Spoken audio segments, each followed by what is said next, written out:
From Stephen Marche's chilling analysis, welcome to The Burning Twenties, published by The Atlantic on January 6, 2025, we're offered a sobering look at the escalating instability gripping the United States. In a period defined by political division and a rising tide of violence, Marche paints a disturbing picture of a nation increasingly resigned to the normalization of political murder and societal chaos. The article anchors its narrative in the tragic events that marked the new year. In New Orleans, Shamsuddin Jabbar, a U.S. Army veteran allegedly self-radicalized online, drove a truck into Bourbon Street crowds, killing 14 and injuring dozens. Hours later in Las Vegas, another veteran, Matthew Livelsberger, detonated explosives after a self-inflicted gunshot in his vehicle outside a Trump property, injuring 7.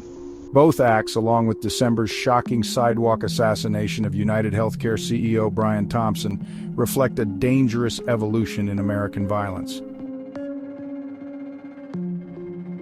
These aren't the deeds of the stereotypical loners who historically committed such atrocities, but of seemingly well-adjusted professionals, graduates of prestigious institutions and decorated veterans. Marche identifies a crucial inflection point in America's trajectory, the global financial crisis of 2008. This event, he argues, fundamentally eroded public faith in the fairness and efficacy of democratic systems. It exposed millions of Americans to economic precarity, institutional failures, and a growing sense that the political system was no longer capable of delivering justice or opportunity. This disillusionment laid the groundwork for a cultural shift where violence began to seem like an acceptable outlet for grievances. The rise of stochastic terrorism, where individuals radicalize in isolation within environments steeped in hatred and despair, has emerged as one of the most troubling consequences of this breakdown.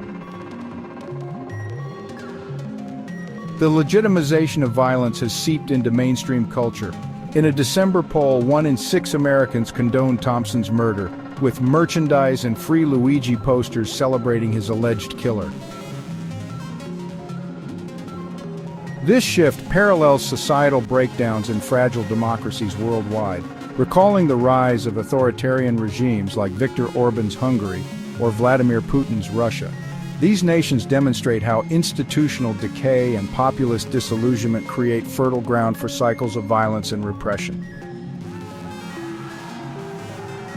Marche's analysis connects this alarming trend to the United States' growing embrace of political extremism and declining faith in democratic norms.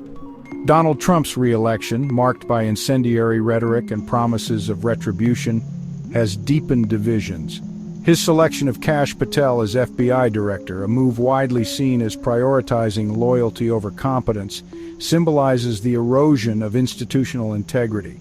Meanwhile, Trump's attacks on federal agencies following the New Orleans tragedy exemplify how partisan squabbling undermines cohesive policy responses to growing threats. The article underscores the worsening material conditions fueling violence. America's unprecedented arsenal of firearms and the proliferation of technologies like 3D printed weapons lower the threshold for destructive acts. The FBI's recent discovery of the largest cache of homemade pipe bombs in U.S. history only highlights the scale of the challenge.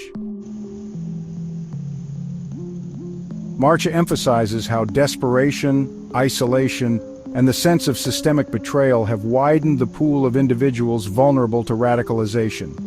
As desperation grows, the consequences of systemic disillusionment become harder to contain.